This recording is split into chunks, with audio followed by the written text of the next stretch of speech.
Bitcoin and Blockchain explained by Spano. To learn more, click the link in the description. Now I'm curious, how many of you have heard about Bitcoin before today? Wow. All right, put your hands down. How many of you have Bitcoins? All right, very nice. A couple of years ago, there probably would have been only a couple of you. So this is really cool. I'm excited to get to talk to you about Bitcoin today. Now, when I first heard about Bitcoin, I didn't quite get it. But I was curious, so I tried to learn more. And the more I read, and the more I spoke about it, and spoke to people about it, the more excited I became about the potential of what it could enable people to do. And that's why, about a year ago, I decided to give up on everything that I was doing and start working full-time on several Bitcoin projects. I was really excited to do this, but those around me were a little bit less enthusiastic.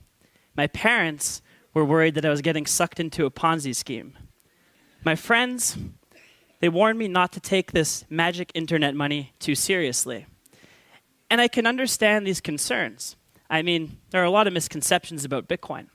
So just to clear a couple of things up right at the beginning, Bitcoin is not a company or an organization. It doesn't have a CEO and it doesn't have any employees. It cannot go bankrupt. It's simply an open source software that allows people to transfer money over the internet. If you want to get some Bitcoins, all you need to do is accept it as a method of payment for goods or services, or you can always go buy some on a Bitcoin exchange, which works kind of like the stock market. Now, Bitcoin has grown a lot in the past year. In fact, over $50 million a day is transacted on the Bitcoin network. Upwards of 50,000 merchants accept it as a method of payment. And inspirational people like Bill Gates and Al Gore and Ben Bernanke have all praised its merits and its potential. But Bitcoin can seem quite complicating and daunting at first. And the reality is, if you really want to be able to understand how it works and to appreciate Bitcoin on a technical level, you need a PhD in mathematics or cryptography, and that would take a lot of time. But the reality is, we use a lot of technology every day that we don't fully understand how it works. Our smartphones, our computers, the internet. And the fact is, Bitcoin is the same way. There's a bigger picture here that goes beyond its price or its inner workings.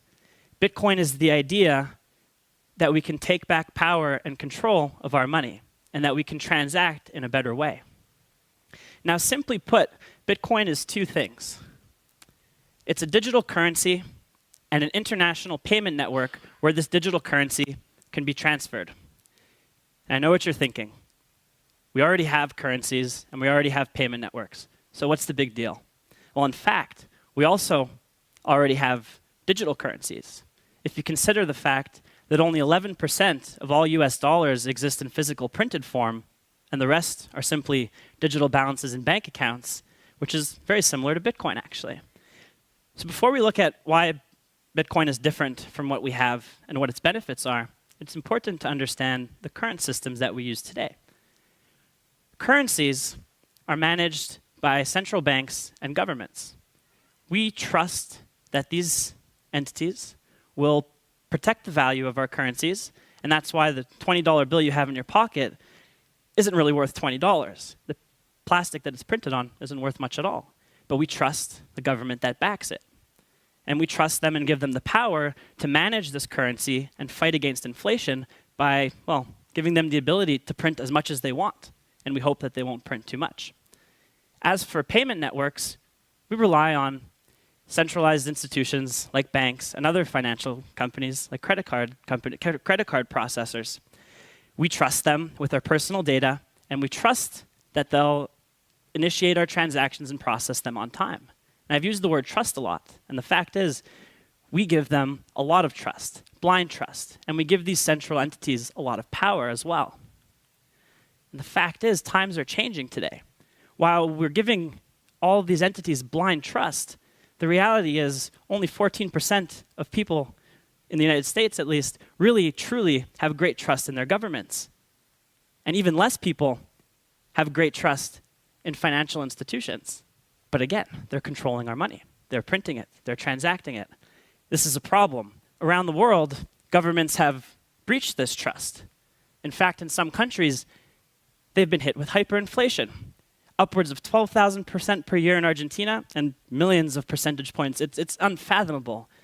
But imagine waking up one morning and a loaf of bread goes from costing $3 to $100 billion. This is the reality in places like Zimbabwe, where their currency is so volatile only because the governments are poorly managing their money supply and printing money as they please. But it's not only governments that have breached our trust, it's also banks that have breached our trust as well. We think back to the 2008 financial crisis, where banks who we trusted to secure and safeguard our money took very risky chances with it and actually lost a lot of money. And people lost their retirement savings. People lost their homes. And a lot of these banks weren't held accountable. Instead, they were given more money by the government. They were bailed out. But worse, it's not just the banks. Even our credit card companies let us down time and time again.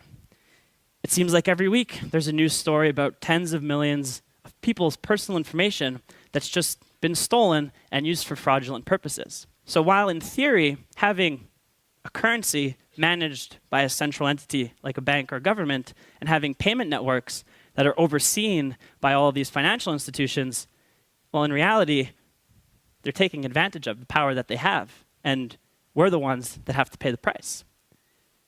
But when we think about money, money is very important. It's almost all we think about. That's why we go to school, most of us. That's why we go to work. We need to pay for things. But we have very little control over our money, as we can see, the way it's created, the way that it's transacted.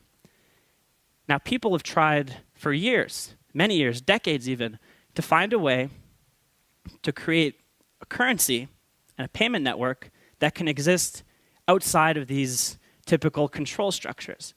A currency and a payment network, or I guess just money, that we can control ourselves. We don't have to rely on any single entity to create or to help us transact. And technology always provides many solutions. So many computer scientists have spent almost over 40 years, actually, trying to create this. And they've all failed. In fact, there's never been a financial system or digital currency that's existed in a decentralized way. And the reason for this is simple.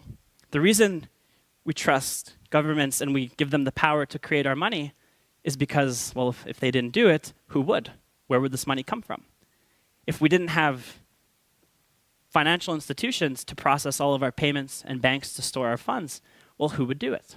We need to trust these people to verify things and to create money. Well, the only reason that we haven't been able to create a system like this is because of a problem that's been dubbed by many computer scientists as the double spend problem. Now, digital things are great, but the problem with things that are digital is that they can be easily copied. So if we create a digital currency or a digital payment network, well, how do we stop people from being dishonest and copying their money or just creating more money out of thin air? And this is a problem that, well, has been unsolved for many, many years until recently. And one man had an idea. He found a technical solution to this problem where we can prevent people from creating money out of thin air digitally and spending money twice. And this man, or an anonymous developer, in fact, because we're not really sure who he is, was named Satoshi Nakamoto. And in 2008, he put forth to the community online this technical white paper, about 8 pages, where he said, hey, I solved the problem. We can have a digital currency and a digital payment network that doesn't rely on central banks or financial institutions. It's entirely self-sufficient. And he promoted this, he showed it to everyone online, and then he disappeared. And he left it in the hands of the community. And since then, 6 years later, thousands and thousands of developers, cryptographers, entrepreneurs, they've all come together to create Bitcoin payment network and community. And today, this 8-page paper has transformed into a payment network and digital currency worth over $6 billion that's used around the world. And how he did this is the coolest part. Now, traditional structures that we have today are centralized. That means all of our money is stored in a central location. And we tell the banks, hey, we need you to record all of the transactions that we perform in one central spot, and we'll pay you fees to do it, and we're going to trust that you're going to make sure that all of the records are accurate, and you'll process all the transactions. What Satoshi Nakamoto said is, no, this is not good. We need a better way. Wouldn't it be nice if we can all do this together? And everyone that uses the payment network can all record transactions at the same time. Having a decentralized network has many benefits, not just the fact that we don't need to trust centralized institutions, but there's actually much more to it than that. With a decentralized network, we can prevent people from spending money twice, because you can't fool an entire network of users and computers who are validating all of these transactions. But it's more than that, because now anyone who contributes computing power and resources to support this network, this peer-to-peer network that's open to anybody who wants to contribute, well, that means that we have a fixed supply of money. You can't print bitcoins if you need more. They're generated every 10 minutes at a fixed and predetermined rate. We fight inflation by design using the laws of mathematics and not politics. But it's also more than that. Bitcoin also gives us an international payment network that's fast and cheap.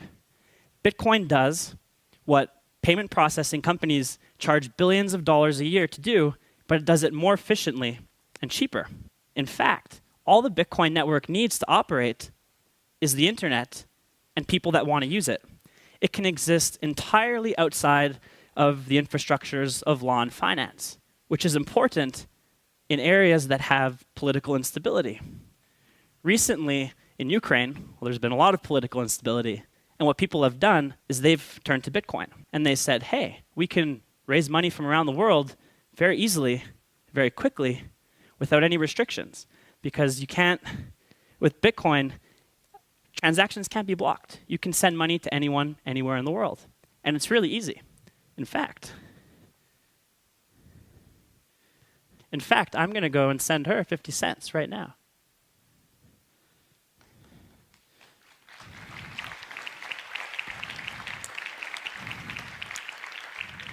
And it's done.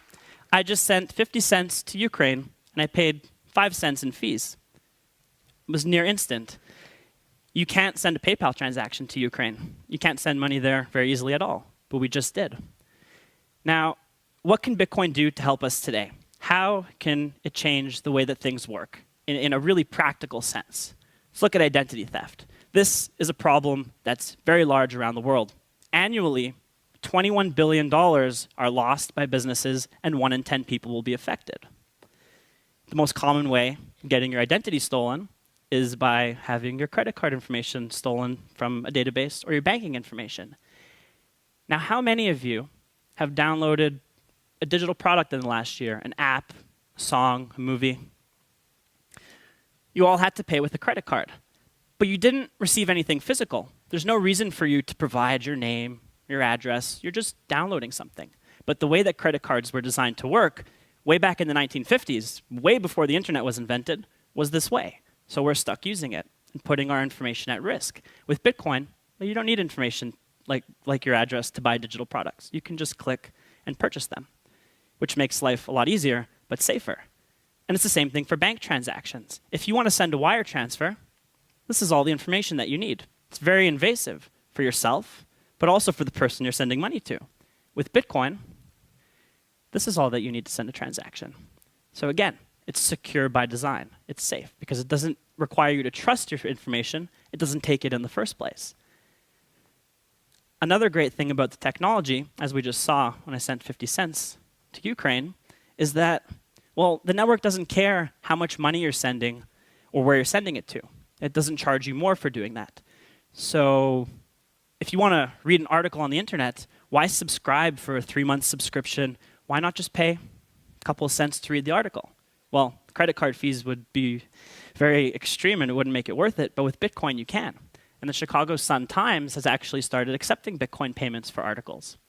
But what's cooler with microtransactions such as this are the other implications that it can have. Think about going on Facebook. You like a post. Someone posted something and you think it's cool. A like is pretty useless. I mean, it's gratifying, but doesn't give you anything tangible. Imagine you can tip someone on the internet a few cents. Hey, that was funny. I like that picture. I'm going to give you 25 cents. It's possible with Bitcoin, and it's very easy. You just click a button. So microtransactions are great. But this is all really first world problems. It's cool, but what else can it do? What else can it help us achieve? International remittances and payments are the lifeblood for many people in many countries. But unlike the Bitcoin network, payment processors do care where you send money to and how much you send, and they discriminate with that. And it actually costs more to send money to a poorer country. The average in sub-Saharan Africa is 12%. The highest extent, it could go up to 25%. Africa itself, as a continent, on an annual basis, loses $1.8 billion in excess fees. Imagine if people sending money to Africa didn't have to pay such extreme fees, what this extra money could do to help local economies and help people in their everyday lives. Goldman Sachs has estimated that if Bitcoin is used for all types of international transactions, not just to Africa, but around the world, it could introduce savings in fees of almost or even over $100 billion just in fees that are saved by using a more efficient network than what we have today.